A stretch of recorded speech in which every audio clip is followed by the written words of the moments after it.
Céad Míle Fáilte. You're all very welcome to the RDS this morning, and it's great to see such a large crowd here, and we hope you get a lot of benefit from the day as we hope some of these proceedings can lead to significant change and perhaps significant common ground, if I can use that word, with regard to different perspectives of some of these matters. So I welcome you warmly, and I would like to also welcome Deputy Jackie Cahill, who is with us here today. He's the Chairman of the Joint Oireachtas Committee of Agriculture, Food and the Marine, or it's either the Joint Oireachtas Committee or the Oireachtas Joint Committee, but it's one or the other. We're about to celebrate, well, in a few years' time, the RDS will celebrate its 300th anniversary, so it's quite an achievement to reach that mark. And since it was begun, the Society has played a key role in providing ideas and action to deliver innovative solutions for key sections of the Irish society in times of challenge. In recent years, we've reviewed our vision and purpose, and the new RDS strategy has one of its pillars, an ambition to facilitate the application of leading-edge knowledge to address the major issues of our time. And as we're all very keenly aware, one of the greatest challenges is to find ways and means for Ireland to respond to the ongoing and future climate change impacts. And we welcome the different perspectives on that issue. The purpose of the RDS is that it always has been to inspire, enable and empower positive change. And this is done through our programmes in agriculture, arts, equestrianism, science and technology and enterprise, the key components of our charitable foundation. Under the Foundation Board, all these programmes have come together to bring leadership, discussion, debate, innovation, options and solutions. And we know that the power of diverse people working together is the best way to create impactful and sustainable ideas for a better future. This festival also celebrates the very best practices taking place throughout the island of Ireland, and not just in farming, but beyond it. We hope to address one of the key goals in our strategy: to find common ground that allows us to harness the benefits of Irish natural resources and the circular economy, while also leaving the world in a better state than the one we found it in. Our hope is that we can provide a neutral space to find common purpose in resolving some of the difficult issues involved. We recognise that if a country is to develop and grow more resilient, responsive and inclusive, our people need space to express their ideas, innovate and test theories, and the festival offers one such space. Our hundreds of years have encouraged Irish achievement in these areas, and we have shared new thinking, celebrated success, encouraged talent, and above all else, taken action. So over the course of the next 2 days, I look forward to seeing these qualities being realised. I encourage you to join in and to participate, and also to make sure that you visit our library exhibition, which celebrates how the RDS has harnessed Irish natural resources for nearly 300 years. And this exhibition also includes several beautiful trophies that were awarded during the spring show and now languish in a vault somewhere, regrettably, but they're very well worth seeing. One of them is the Irish Polled Aberdeen Angus Association Challenge Cup, dates back to 1894, and several of the others are of a similar stature and are well worth seeing. So through awards, bursaries and supports, the RDS has helped Irish farmers, fishermen and foresters adopt new technologies and work practices, as well as subsidising large-scale reforestation. And in that context, one of the first things the Society did was to encourage the planting of 50 million trees on the island of Ireland. I don't think we can do it now, but perhaps the department might be listening. I'm not sure if I would want that many from the point of view of some of the places that are planted, but however, it is something that is part of this whole question on climate change. So I'll now hand over to Professor Cahill O'Donoghue, the Foundation Chairman, to introduce the first session of our first ever RDS Foundation Festival, and thank you for your attention.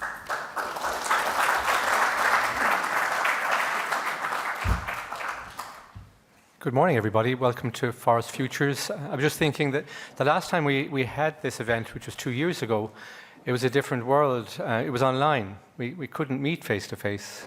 So it's really nice to be able to see each other rather than just looking into a camera as we did 2 years ago. So I'm chair of the foundation board. I've been asked just to say a couple of words as to the reason for our event this morning, Forest Futures.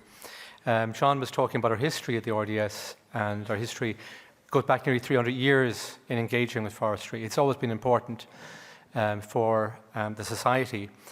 And more recently, the Forestry Awards, we've been hosting since 1989, and we'll hold it again later on this afternoon. I'm sure we'll see many of you at it. I guess thinking about today and the context for the sector, there are a lot of challenges right now for the forestry sector. There's no point avoiding that, particularly in terms of forestation. But that's not the focus of today. I think sometimes when we think of the challenges, we forget about the positive things about the sector, both historically and also the benefits for the future. The sector has been the largest land use change by far since the foundation of the state. You're making that amount. We hold land very dearly. It's hard to make changes on land. But when we got independence 100 years ago, we had 1% of our land covered in trees. We now have 11%. And that took the effort of landowners, of the department, of industry, of lots of people to make that happen. And it is a great success story for the state.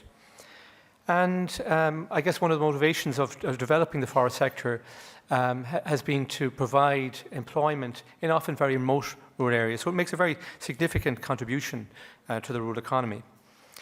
So what we're trying to do here today is to focus on the positive, to look at the opportunities that exist and to showcase them, and to think about how we get there. Not just say, look at all the things you can do, but think about really how do we do that? How do we get there? As the President was saying, it's part of this festival over the couple of days, Finding Common Ground.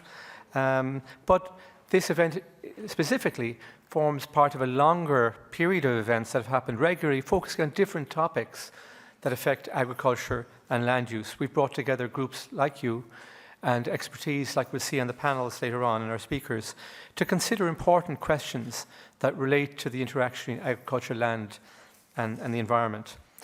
And we particularly appreciate the work and the leadership of Dermot Power, who's chair of the RDS Agricultural Affairs Committee, and of Professor Mary Ryan, who's the chair of the Forest Working Group, providing leadership for these events.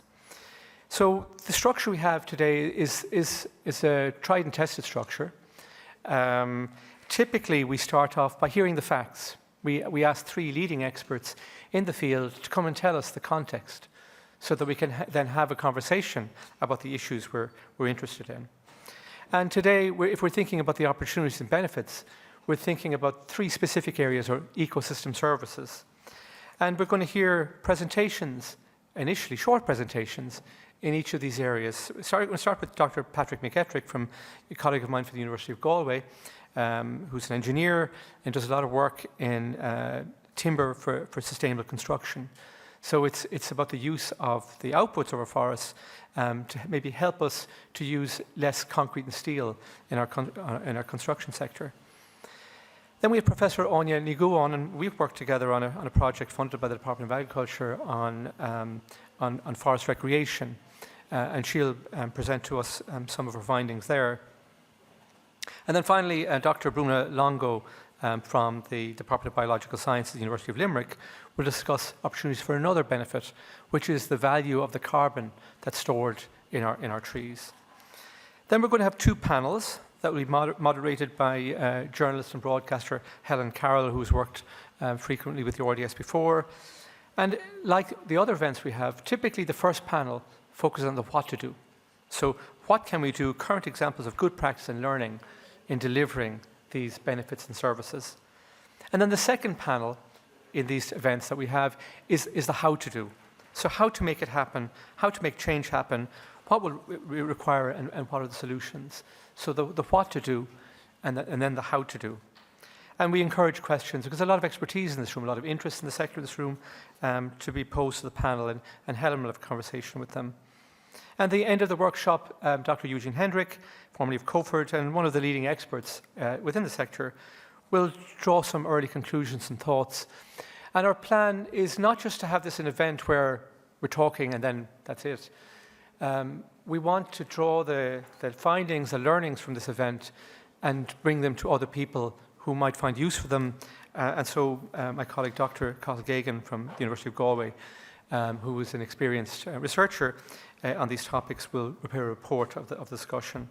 So just in terms of thank yous, there's been a lot of work for this and for the wider festival. So just acknowledge the work of Niamh Delacqui and Guillaume Coic for all their work. There's a lot of when you see events like this, you can't imagine all the things that happen to make it happen. And in terms of location of exits, we have exits here and here, and then obviously the reminder to switch off your phones. And then in passing the baton between speakers, I'd like to welcome a really strong advocate of forestry. He launched a report I wrote last year in his constituency, Deputy Jackie Cahill, who's chair of the Oireachtas Joint Committee of Agriculture, Food and Marine, to open the event. Thank you.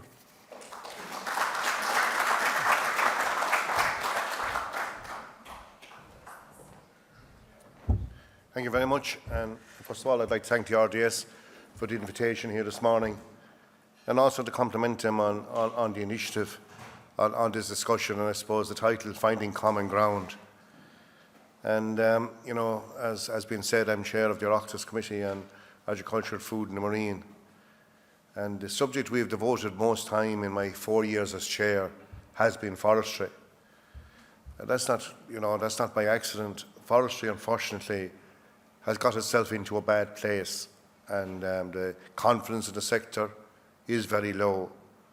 And we have to, while I accept focus on the positives, we have to examine why that is and try to rectify it. I suppose in the programme for government, we set a target of 8,000 hectares per year for afforestation. The sad reality is, in the lifetime of this government, we won't meet that target over the 4 to 5 years of this government. So, we have to examine why that is and try and rectify it. Bureaucracy and, the whole licensing issue, and, even when you get a licence for clear felling, etc., the conditions that are attached, forestry owners are becoming increasingly frustrated. And I suppose, if you see your neighbour having trouble getting a licence for tinning, for a road, for clear felling, you're going to scratch your head and say, well, would I make that use of my land going forward? So I suppose, we're starting talks on the next round of CAP. I suppose I've been around these tables for longer than I care to remember. But, they're starting to say, oh, we are going to simplify the CAP.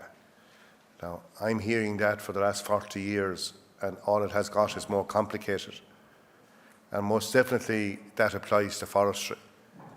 We have to examine that when you get a licence to a forest state, surely we can progress that in 30, 35 years' time that's going to be clear felled, or in 15 to 20 years it's going to be tinned, and it's going to need infrastructure to do that. And we have to start simplifying that and giving landowners confidence that when they go to harvest their crop, that they won't be frustrated in trying to do it. And I think that's the first mountain that we have to climb. I suppose this week there was an announcement on ash dieback, and I think this is extremely welcome, and has something that a lot of us have fought long and hard to get recognition for the huge loss that forestry owners with ash dieback suffered. And it was completely outside the forestry owners' control, and this disease came into our ash, and landowners, forestry owners have suffered huge financial loss because of it. Well, thankfully, we've got a recognition, and it's not going to fully compensate for the loss, but the €5,000 per hectare, to me, it is going to give a signal that yes, the government recognises, what happened here, but I think also it will be a confidence boost to forestry owners.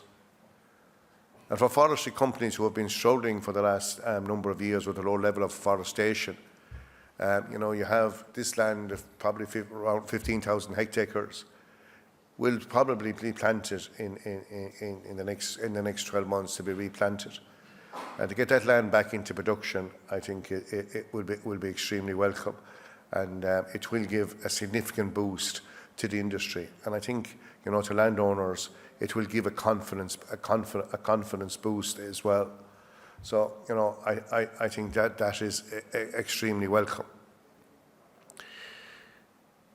To get, farmers to a forest state, and at the moment we have an awful lot of land excluded from afforestation. We have made changes to the peatland that can be afforested, unenclosed land, designated land. And the reality is that is the land that is more suited to afforestation in this country. And it's going to be extremely hard to compete with what we call more arable land with the prices that will be paid for it. And if you're a farmer there contemplating forestry at the moment, and you're in a reasonably good farming area, you have the option that you can lease your land for a period of 5, 10, 15 years and get the income tax free, or you can make a life-changing decision to a forest state. And the reality is that when most people do the sums, they're opting for leasing with the prices that are available at the moment. So the more arable commercial land, in my view, isn't going to become available for afforestation. So I think we need to go back and examine the balance sheet as regards the exclusions that we have. And, is it right to have a blanket ban on all those lands?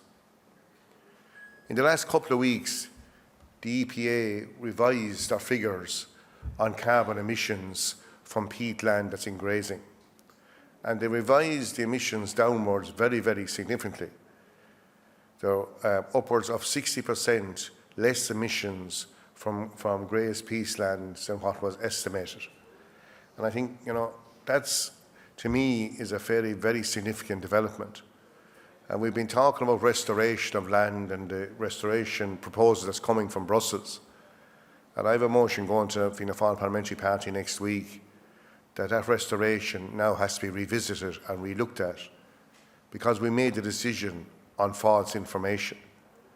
So I think as regards the re-wetting and restoring of land, we have to go back to the blackboard and see exactly what peatlands that's in grazing is the carbon that's being emitted from that.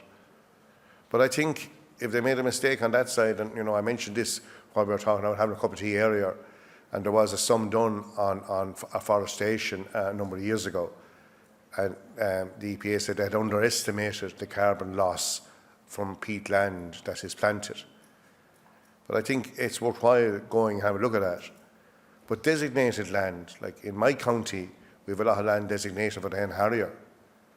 And some environmental scientists would say that, to have some of that land in different stages of afforestation would be good for the habitat for the hen harrier.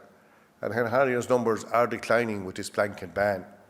So that needs to be looked at. Because if we're serious about climate change and meeting our emissions targets, we need more afforestation. But we won't get any significant increase in afforestation with the rules that we have there at the moment.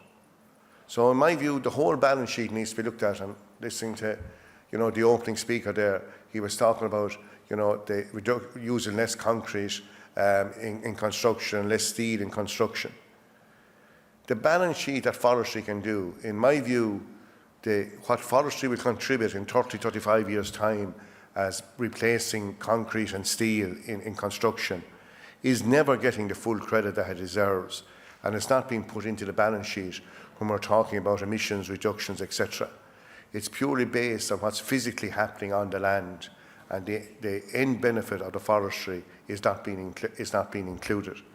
And I think, again, that needs to be looked at, because we have very severe targets. Severe is probably the wrong word. We have very difficult targets to meet as regards carbon emissions and climate change. It's going to be very difficult for our agri-food sector to meet those targets. And forestry has a key role to play in that. But we have to, as the team at this seminar says, find a common ground that will convince landowners to a forest state. And at the moment, in my view, even though there's been significant money put on the table to tempt landowners to a forest state, it is not working. So we have to go back to the drawing board. And I think the first place to do is examine the blanket designations that we have, the blanket bans on afforestation, and see, with some tweaking of that, still allow the purpose of those blanket bans, as protecting habitats, etc., to work, and allow a certain degree of forestation in those areas. That would, I think, as we go down 15, 20, 25 years, you would see the huge benefit that would give as to our battle with emissions. So, as I said, we have abysmally failed on our targets within the government programme as regards afforestation.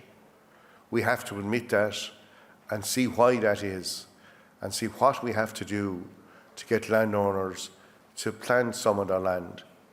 And the other thing I would say before I finish is we have to have a focus on commercial timber. Native trees, are all well and good, and yes, they are.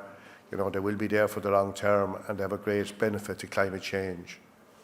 But we have to have commercial timber in 30, 35 years' time. And the only commercial timber that we have is Sixta spruce, the only one that's of value and will benefit the construction industry into the future. And I don't want people who will be standing in this position in 30, 35 years' time saying, what the hell were they at in Ireland that they let the supply of timber drop to such an extent? And to me, that's the challenge that's facing us. Make sure that we do our part, that in 30, 35 years' time, the raw material to continue the battle against climate change will be there for the young people of today. And again, I congratulate the RDS on their initiative and hope you have a very good 2 days discussing this hugely important topic. Thank you.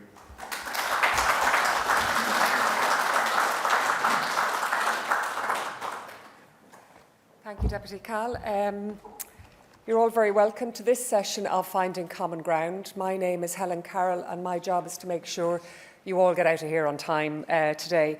In very simple terms, as Cahill explained, we'll be looking at what we can do to better deliver ecosystem services from Irish forests and how we do it.